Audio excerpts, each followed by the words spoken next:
Bendiciones para ustedes. Amados del Señor, me acompaña por favor a la escritura, a nuestro estudio en esta noche, en Hechos capítulo 9, versículo 23. Hoy vamos a cubrir hasta el 31. Hoy, hermanos, estamos en la exposición número 35 del libro de los Hechos. 35 semanas llevamos, hermanos, retomando la doctrina pentecostal, hermanos, retomando, hermanos, el reconociendo el poder, la gloria del Espíritu Santo, hermanos.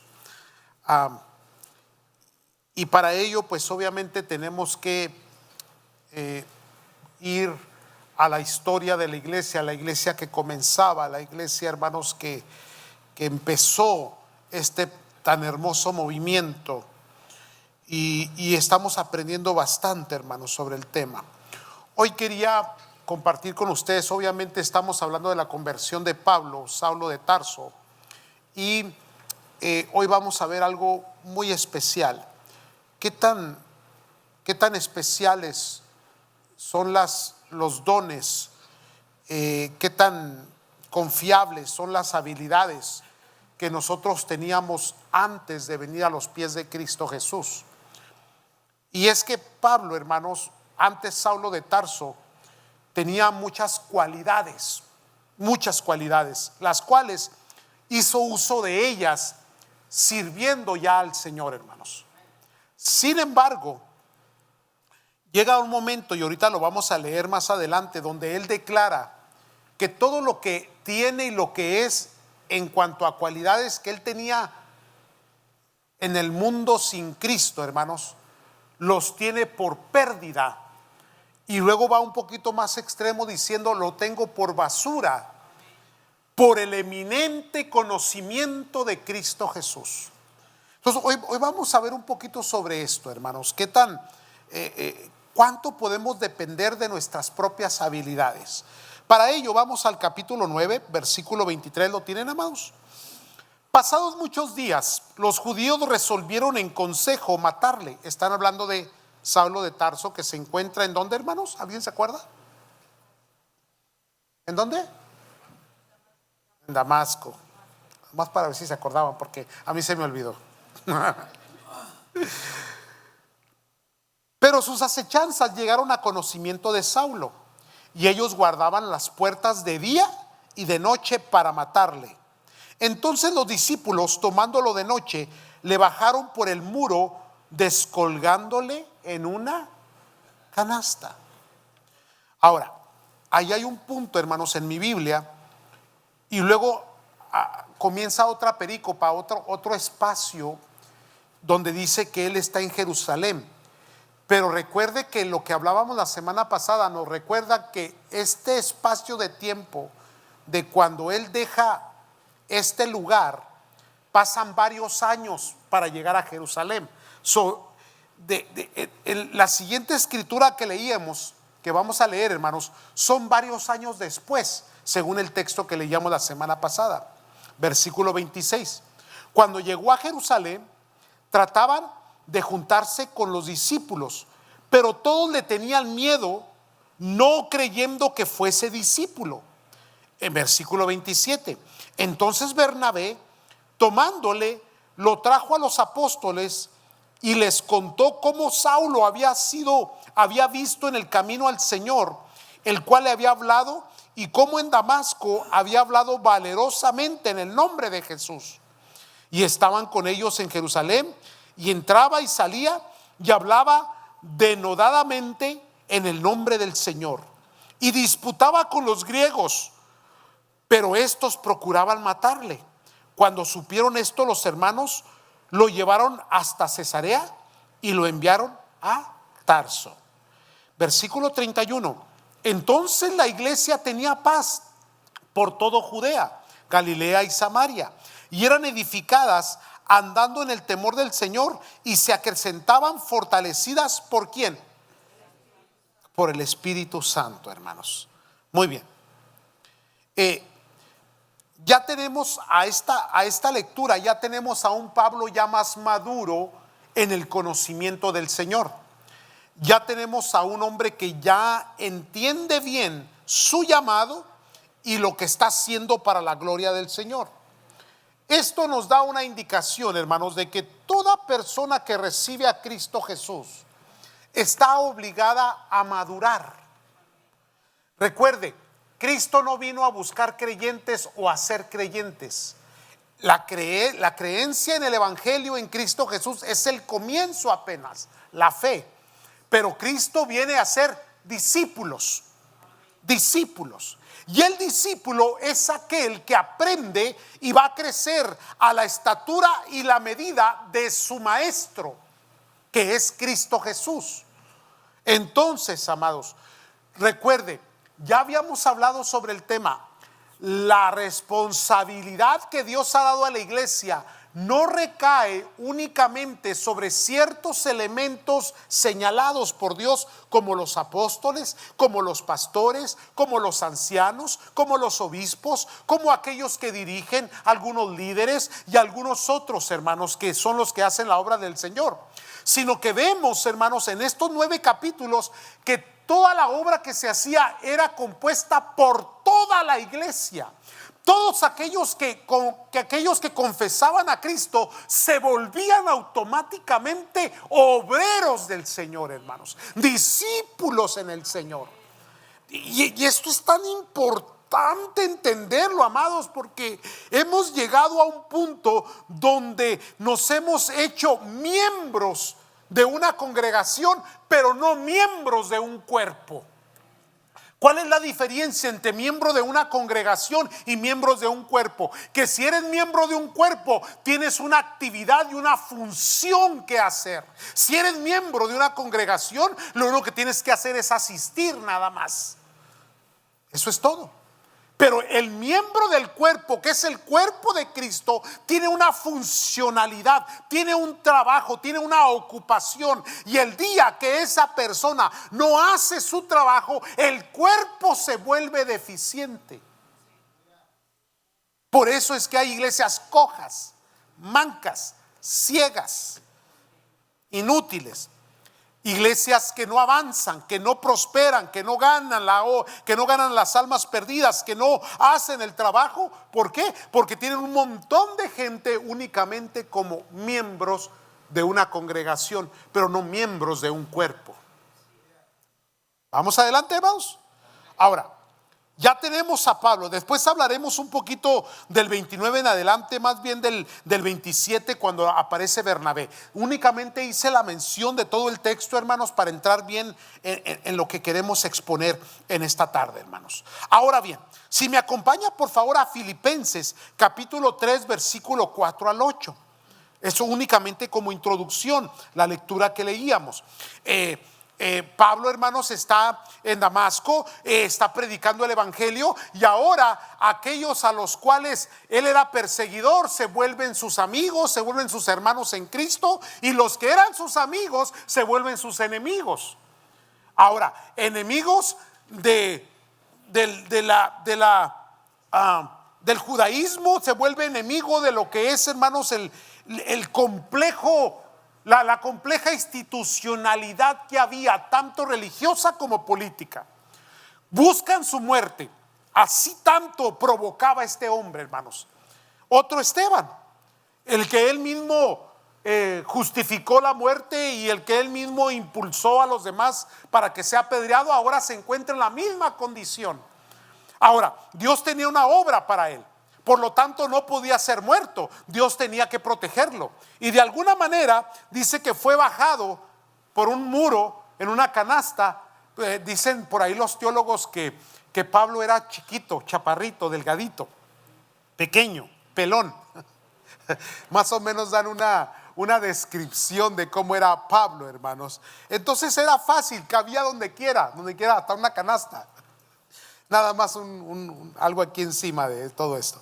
Y luego, hermanos, dice la palabra que fue a Arabia. Después vuelve otra vez a este lugar y después va para Jerusalén, según Gálatas. Ahora, en Filipenses nos da otra escritura que nos da nos abre mucho la mente de lo que son esos dones que tenía, esos privilegios de los cuales él gozaba. Versículo 4, ¿lo tienen, amados, por favor? Capítulo 3, versículo 4. Aunque yo tengo también de qué confiar en la carne. Recuerde, es Pablo hablando. Yo tengo de qué confiar en la carne. Si alguno piensa que tiene de qué confiar en la carne, yo más. Y luego aquí, hermanos, en el versículo 5 en adelante, comienza a dar una descripción de quién era él antes de ser hijo de Dios, antes de ser un servidor de Cristo Jesús. Y luego comienza en el versículo 5, circuncidado al 8º día, porque en el judaísmo, hermanos, era necesario que la criatura fuese presentada en el templo delante, hermanos, del sacerdote, trayendo la ofrenda, y que fuese circuncidado con la promesa abrámica. ¿Estamos entendiendo, santos? Sí, entonces esa era una parte de la ley, hermanos. Oh, hermanos, y recuerde que Cristo tuvo muchos problemas con los de la circuncisión. Y luego Pablo también, hermano, aquí hay una escritura donde está haciendo una defensa de la doctrina cristiana, hermanos, ante las personas que defendían mucho la circuncisión. Él decía, tenemos que tener no una circuncisión en el cuerpo, pero una circuncisión en el corazón. ¿Sí? Entonces, amados, lo que pasaba es que el pueblo de aquel tiempo, hermano, la religión les había embotado tanto, los había absorbido tanto, que era más importante las creencias, las costumbres, los hábitos que la gloria de Dios. ¿Cuánto el Señor Jesús batalló con ellos, hermanos? Sanaba a un enfermo. ¿Y cuál era la preocupación de las personas? ¿Por qué lo sanaste en sábado? Óigame, ¿dónde cabe eso? Un milagro, un cojo, un ciego sanado, hermano. Toda su vida estaba así, hermanos, y luego llega el Señor, lo levanta o le da la vista, y los cuestionamientos son: ¿por qué lo hiciste en sábado? Y luego el Señor les da un par de coscorrones de esos paternales del Señor. Les dice: ¿quién de vosotros, cuando tiene una oveja perdida en sábado, no sale a buscarla? Porque la gente le da más importancia a la liturgia, le da más importancia a las creencias que a la misma gloria de Dios. Por eso el Señor Jesús decía: con sus labios me confiesan, pero su corazón está lejos. ¿Qué es lo más importante aquí, hermano? La presencia de Dios en tu vida, el amor de Cristo Jesús en tu vida, tu salvación, tu comunión con Él, la presencia de Dios, hermano, el amor de Dios que te abraza. Más que las actividades. Las actividades tú las haces porque amas a Dios. Vienes a la iglesia porque amas a Dios. Si das ofrenda, porque amas a Dios. Sirves porque amas a Dios. No para alcanzar salvación. Es la respuesta que tú le das a lo que Dios hizo por ti, hermano.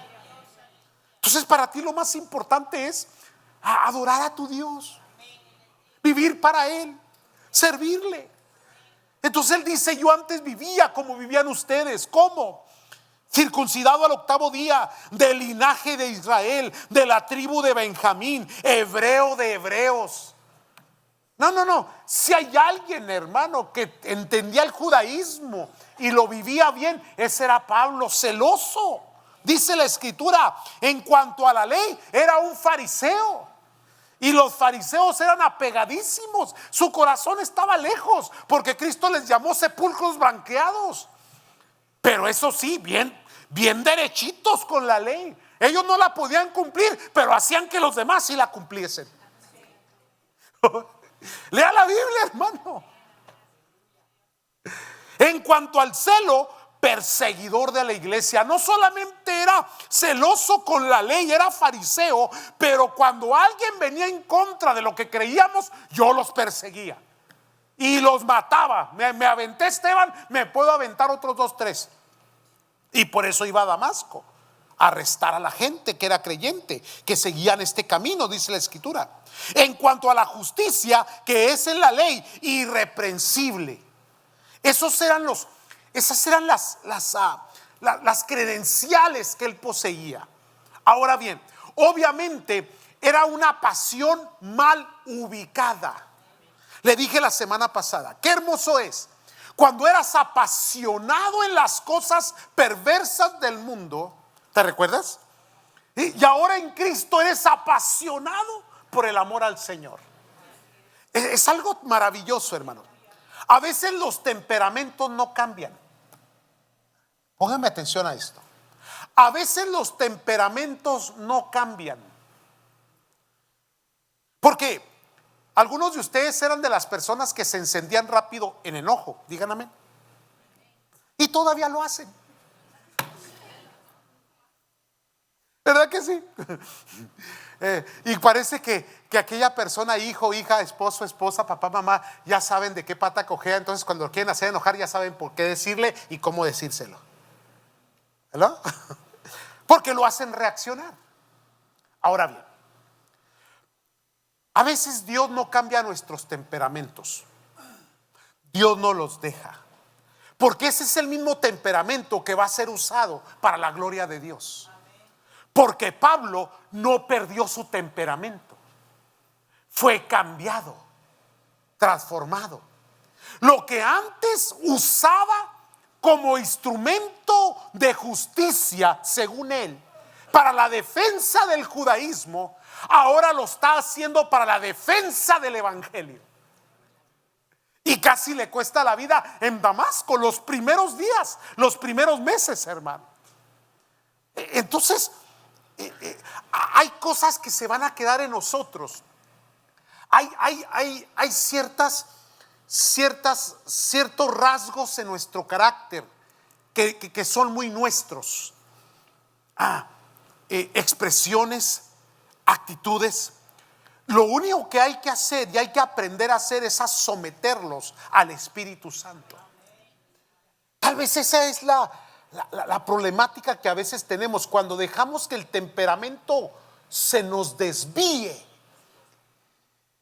y volvamos otra vez a hacer defensa o apología de actos indebidos o tratar de justificar nuestros errores. Y lo hacemos con pasión, así con esmero, con agresividad. El temperamento controlado lo puedes tener, hermano, por el poder del Espíritu Santo. Llega Ananías y le dice: el Señor me mandó para decirte esto y esto y esto, y para que recibas el Espíritu Santo. No es solamente la emoción que puede causar la llenura del Espíritu Santo, pero es el control del temperamento para administrarlo correctamente y ponerlo en la dirección correcta para ser usado por Dios. Porque en ese temperamento hay dones, hay formas, hay actividades, hay pensamientos, hay ideas que no son quitadas por Dios, que vienen en tu naturaleza como Dios te creó. Lo único que tiene que hacer Dios es quitar tu pecado a través del sacrificio de Cristo. Y queda un instrumento listo para la obra del Señor, para ser usado por Dios. De ahí el por qué en la iglesia encontramos gente tan diferente. Y nos inquietamos mucho cuando usted y yo llegamos a la iglesia y encontramos a alguien que no piensa igual que yo, que no desea las cosas como yo las deseo. Y entramos en una frustración y nos molestamos y nos enojamos. Amados, quiero decirle que esto no es ajeno a lo que pasaba en aquel tiempo, porque aún Pablo tuvo sus diferencias con Bernabé, el hombre más noble y más simple y sencillo. Después hablaremos de eso. Y no es por nada, pero reprendió a Pedro y se agarró del chongo con él. Porque pensaban porque había temperamentos. Pero Dios los usó a los dos. Usó a Bernabé. ¿Se acuerda de Marquitos? Que a medio camino se les devolvió. Y Pablo dijo: ¿cómo lo vamos a volver a llevar, Bernabé? Pues si ya se nos devolvió. No podemos andar con mocosos, con chiquillos. Y Bernabé era paciente. Y Pablo era... le cortamos la cabeza. Bernabé le decía: tenle paciencia, va a aprender. No, este no aprende nada, sáquelo de aquí, órale. Mejor tráeme a Silas. Lea la Biblia. Entonces en la iglesia vas a encontrar diferentes formas, métodos, temperamentos. Téngale, hermanos, amados de Dios, téngale paciencia al pastor en las decisiones que toma. Es que el pastor tiene que hacer examen y tiene que ubicar. Entonces hay gente que dice: córtele la cabeza, pastor. Pero yo soy un Bernabé. Digo: hermano, cálmese. No, hombre, que saque. Espérese. Dígale un poco de paciencia. ¿Cómo sabe si Dios está muy tardado? Pues sí estará tardado, pero déjelo que se cocine. ¿Cuántos me están entendiendo, hermanos? Entonces dice el versículo 8, hermano: y ciertamente aún estimo todas las cosas como pérdida por la excelencia del conocimiento de Cristo Jesús mi Señor, por amor del cual lo he perdido todo y lo tengo todo por basura para ganar a Cristo. ¿Qué nos une a mí y a usted? Cristo es el centro de la iglesia, hermano. Es la cabeza, es el corazón, es el meollo, es el asunto principal. Entonces no le pida al pie que sea mano, no le pida a la mano que sea ojo, no le pida al ojo que sea dedo. Entonces allí es donde la iglesia comienza a armonizar y hacer que las cosas funcionen. Operación de dones, capítulo 12, capítulo 14 de Primera de Corintios, hermanos. Tremendo, el capítulo 11 también. La expresión maravillosa de la iglesia, los formatos que Dios levanta.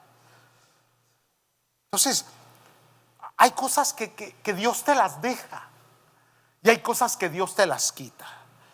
La pregunta es aquí viene la pregunta: ¿necesitaba Dios los recursos y habilidades de Pablo? No las necesitaba. Pero sí las necesitaba el pueblo. Deje explico esto. Necesitaba un testimonio poderoso y fuerte de que aún una persona tan extrema como Pablo podía ser cambiada por el poder de Dios. Y años después todavía le tenían miedo. En su llegada a Jerusalén todavía la gente se le escondía, y por más que buscaba a los discípulos, por más que buscaba a los apóstoles, lo evitaban porque creían que a lo mejor venía a escondidas o disfrazado de creyente o buscando la manera de acercarse para luego apedrear o para luego, discúlpeme, no apedrear, sino para arrestar. Había dejado una mancha, había dejado un estilo de vida que había colmado de miedo. Entonces él tenía que mostrar que era diferente.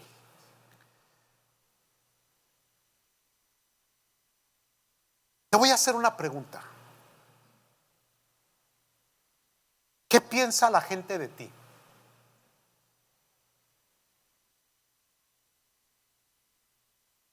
Ahí va. A lo mejor eres un millennial, porque la generación Z y los millennials dicen: a mí no me importa lo que la gente diga. Detente por un momento. Te debe de importar. Porque Pablo decía: si alguien tiene sobre qué recargarse la carne, ese soy yo. Ahora, ¿Dios necesitaba de ese testimonio? No, pero la gente sí ocupaba saber que Dios es poderoso para cambiar y transformar a alguien. Ahora, ¿cómo voy yo a testificar si la gente tiene una mala opinión de mí? ¿Y cómo van a saber que he sido cambiado si no tengo la expresión relacional?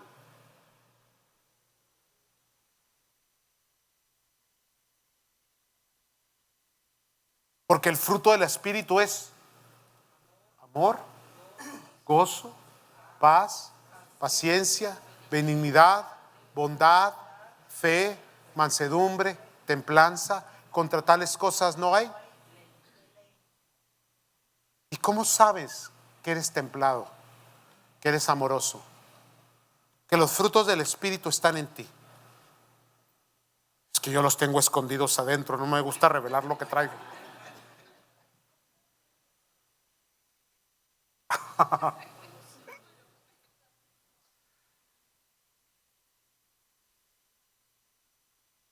Amados del Señor,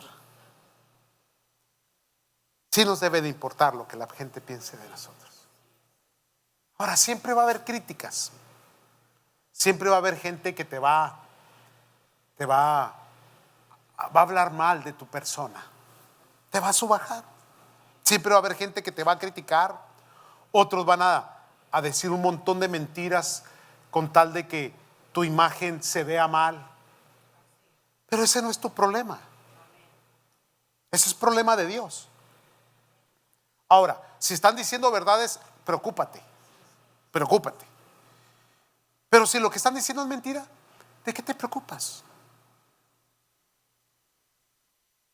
Preocúpate cuando dejen de hablar mal de ti, entonces sí, algo está pasando. Pero la expresión, la imagen de los que te rodean, ¿cuál es la impresión que dejas?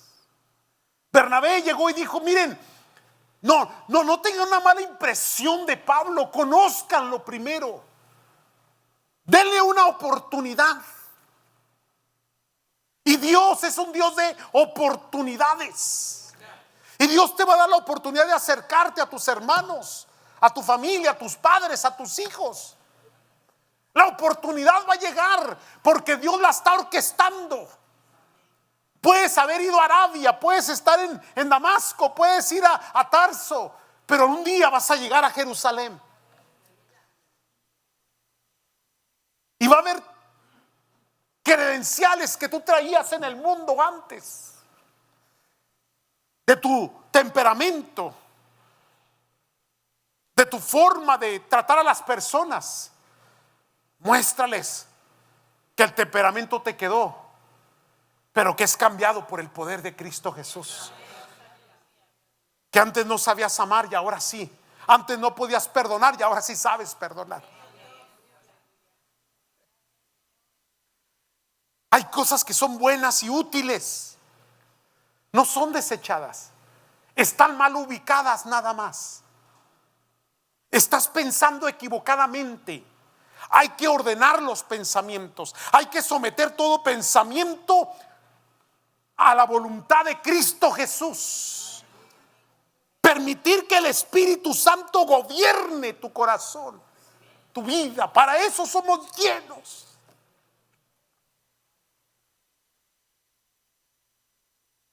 Y recordar, no es que, a ver si me entiende este punto aquí, hermano. Yo no creo que Pablo esté tirando todo a la basura. Tienes que leer cuidadosamente el texto y el contexto. No me parece que lo esté desechando todo, porque a veces nosotros interpretamos sin leer el contexto. Porque él hizo uso de su ciudadanía romana. Él hizo uso de sus credenciales que él tenía antes de ser creyente. ¿Estamos entendiendo, hermanos? Hizo uso de ellas. Pero él dijo estas palabras: todo esto lo tengo por basura, por el eminente conocimiento de Cristo Jesús, porque esa es la máxima. Lo demás puede ser relevante o irrelevante, puede ser útil o inútil, puede ser usable o no usable, no importa. Aquí lo importante es que Cristo es el principal en mí, que Él mora en mí, que todo lo que hago lo hago para su gloria. Entonces lo demás, si puede ser útil, hacemos uso de ello. Si no, no importa. Porque la realidad es que Dios no necesita nuestra ayuda. En su gracia y en su misericordia, Él nos vio y nos eligió para ser útiles para su gloria y para su obra. Y por eso el apóstol llegó a decir: yo soy el apóstol fulanito de tal, así póngale en mi credencial. No, dijo: soy nada más que un obrero, ¿qué? Inútil. Siervo inútil. Porque hice lo que tenía.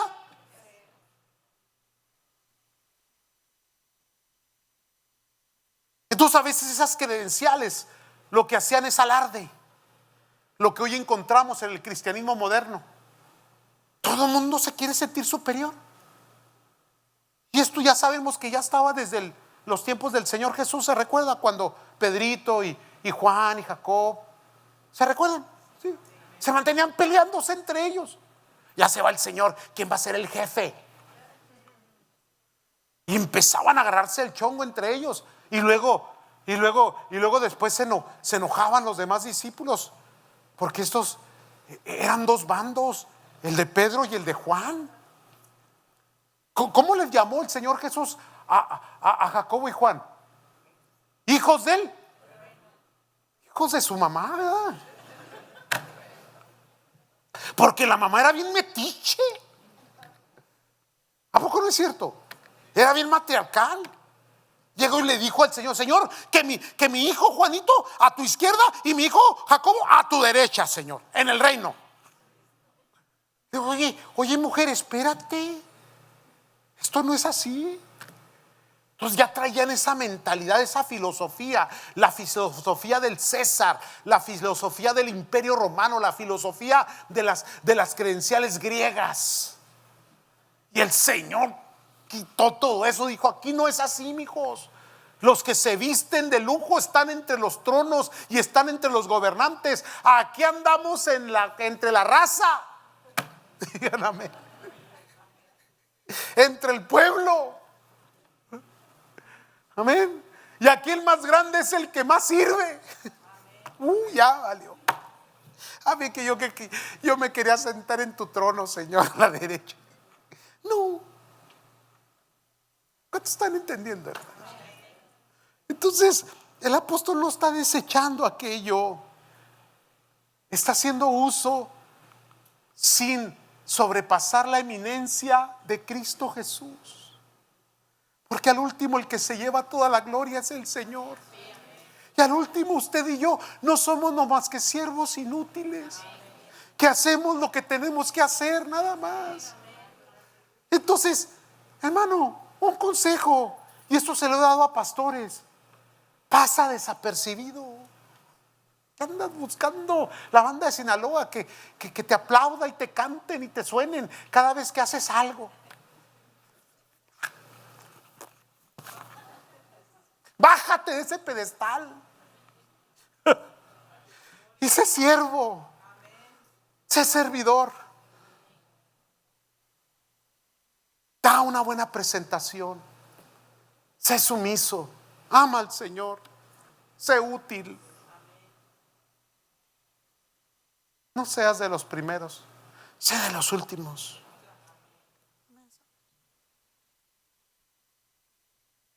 Y Dios te va a honrar. Dios te va a honrar. Dios honra.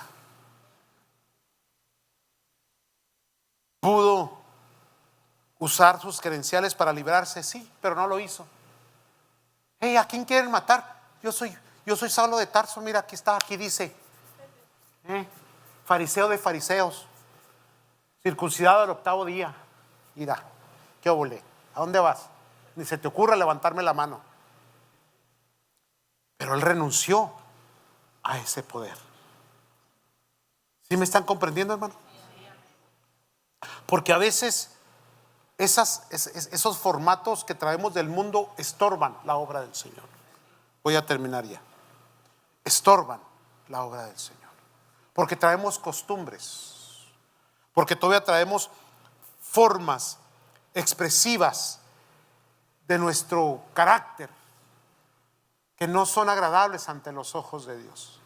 Y por ello a veces Dios permite ciertas situaciones adversas, porque son estas las que ponen nuestros pies sobre la tierra y nos hacen entender que aquí la gloria es del Señor nada más.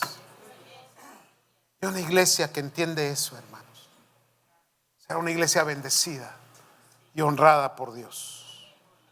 Cierro con esto, hermanos, se me fue el tiempo, discúlpenme. La última parte de la escritura, que la vamos a tener que repetir porque vamos a hablar sobre Bernabé, es que en Jerusalén pasó esto. Saulo de Tarso aparece en la escena, no lo dice así, pero entre líneas puedes leer lo que está pasando. Entre líneas puedes ver lo que está pasando. Y comienza una persecución terrible contra la iglesia de Jerusalén. Desaparece Saulo de Tarso porque se convierte al evangelio. Ahora, años después, vuelve, y al que quieren matar es a Saulo de Tarso, ya no a la iglesia, porque dice que en la iglesia había paz y armonía. ¿Qué le hace pensar a usted esto? Que el provocador, el alborotador, era Saulo. Una vez que él desaparece, vuelve otra vez la tranquilidad a la iglesia para que la iglesia se siga fortaleciendo. Obviamente después llega otros personajes como Nerón, otros personajes que ya vienen del sistema romano, que comienzan una persecución contra la iglesia cristiana terrible. En la historia está, hermano, secular. Pero del judaísmo, este era el alborotador. Ahora, aquí viene. Ya con esto voy a cerrarlo. ¿Qué tan alborotador era usted antes? Ahí le va. ¿Qué tan alborotador ahora es usted ahora?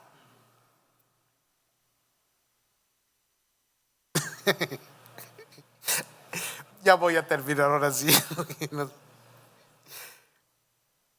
Hay gente que es muy provocadora y que cuando su temperamento no está bien controlado al Espíritu Santo, en vez de traer un bien a la iglesia, traen un daño.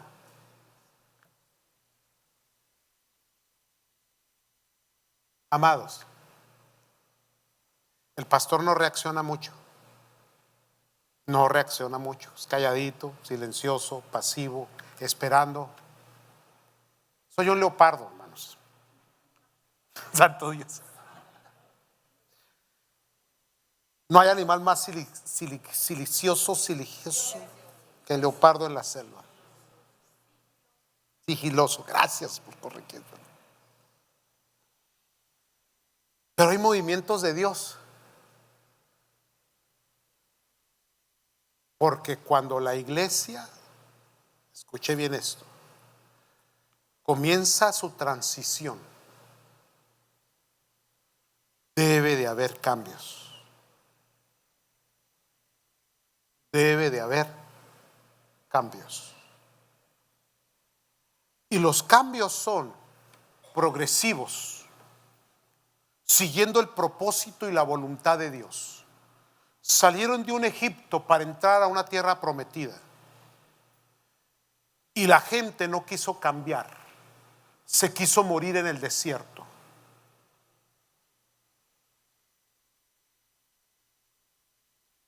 ¿Qué tuvo que hacer Dios? Terminar toda una generación. ¿Quiénes quedaron de los que salieron de Egipto? Josué y los menores de 20 años. Los recién nacidos. Amados del Señor, no se inquiete cuando vea cambios, o gente que se molesta, o deja, o abandona, o tira, o habla. Hay movimientos que son de Dios. Porque para entrar a la otra etapa ¿De quién ir ya? ¿Dejaron grabando la novela? Ahí va, ahí va, ahí va. Esto me lo habló Dios hace unos años atrás. ¿Usted se recuerda a Abraham cuando lleva a su hijo Isaac al sacrificio? Y se detiene por un momento y le dice a sus siervos: quédense aquí mientras yo y Isaac vamos. ¿Y qué? Y volveremos. Hay gente que no puede subir contigo a esa montaña, porque en esa montaña solamente la gente que le cree a Dios, aquellos que han podido controlar su temperamento a la sujeción del Espíritu Santo.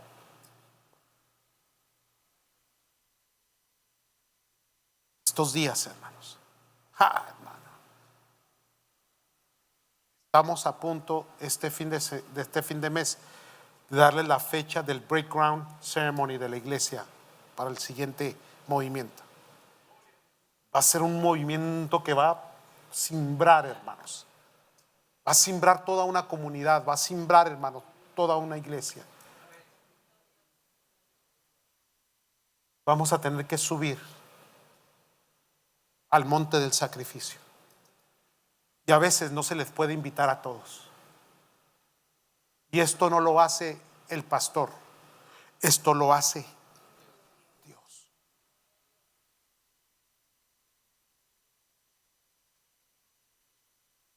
Hasta yo me asusté ya. Amados del Señor, no se preocupe, usted cálmese. Dios tiene todo en su control. No se desespere, no se enoje, no se moleste, no critique, no señale, no responda a las agresiones. Déjelo. Lo que es de Dios prevalece. Lo que no es de Dios,